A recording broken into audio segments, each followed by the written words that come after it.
రఘునాథపాలెం మండలం రాంకతండ గ్రామంలో జరిగిన గ్రామ పంచాయతీ సర్పంచ్ ఎన్నికల్లో గుగులోతు మూర్తి నాయకి విజయం సాధించారు. నిన్న గ్రామంలో జరిగిన సర్పంచ్ ఎన్నికల్లో బీఆర్ఎస్ పార్టీ అభ్యర్థి గుగులోతు మూర్తి నాయక్ ఘన విజయాన్ని సాధించారు.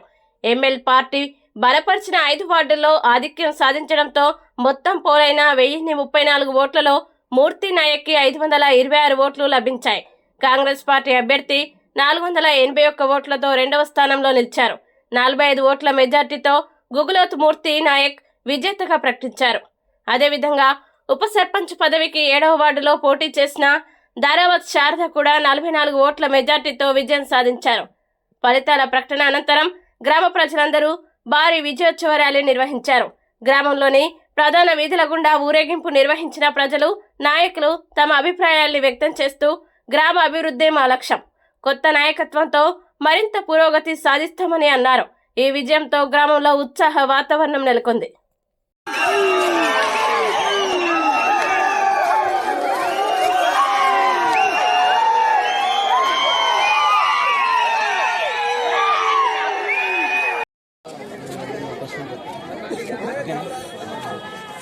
నా పేరు Kelugu Lakshman, CPI MLA mass line Raghunathapalem మండల కార్యదర్శి. రాంకేతండ పంచాయతీలో ఈరోజు జరిగినటువంటి ఎన్నికలు న్యాయానికి ధర్మానికి జరిగిన యుద్ధంలా భావిస్తూ ఉన్నాం. కానీ ఇవాళ గెలిచడం కారణం ముఖ్యంగా ఈ రాంకేతండ ప్రజలు ఏదైతే కోరుకున్నారో ఆయన ఆరాచక వల్లే రాంకేతండ ప్రజలు తమ అమూల్యమైన ఓటుని మూర్తిని చేసి గెలిపించినటువంటి చరిత్ర ఉంది. కానీ రాంకేతండ ప్రజలు ఏదైతే కోరుకున్నారో దాన్ని అమలు చేయడానికి మా వంతు కూడా సహకరిస్తాం. సర్పంచ్గా మూర్తి గెలిచినటువంటి మూర్తిని కూడా ముందుకు నడిపిస్తాం.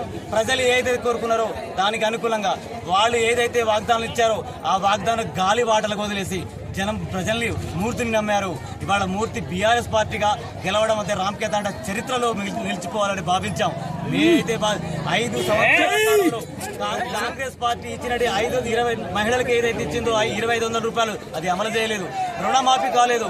ఇవన్నీ అటువంటి ఇందిరమ్మ పేరుతో గ్లోబల్ ప్రచారం చేశారు. కానీ దాన్ని తిప్పి కొట్టడం కోసం రాంకేతండ ఓటర్ ప్రజలు సరి అయిన గుణపాఠం చూసి ఇవాళ మూర్తిని రాంకేతండ గ్రామ పంచాయతీ తలుపు బద్దలు కొట్టి కుర్చీ మీద కూర్చోవడానికి అవకాశం ఇచ్చారు.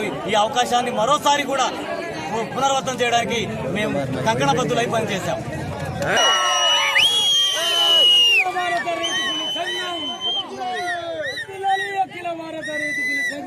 ప్రజలు కాంగ్రెస్ పార్టీ అధికారంలో ఉన్నా కూడా మిమ్మల్ని నమ్మి మీకోసం ఇంత శ్రమించి ఓటేసి మిమ్మల్ని గెలిపించారు కదా, మీరు దాని అభిప్రాయం ఏంటి?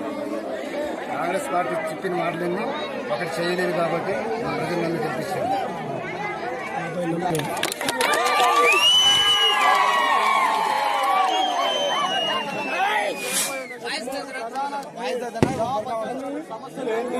ఏ ప్రధాన సమస్యలు మీరు పరిశీలించబోతున్నారు?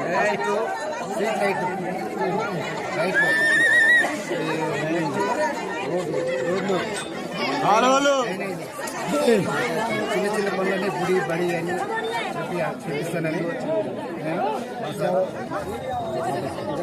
అధికారంలో ఉన్న పార్టీలు కూడా ఓడించారు.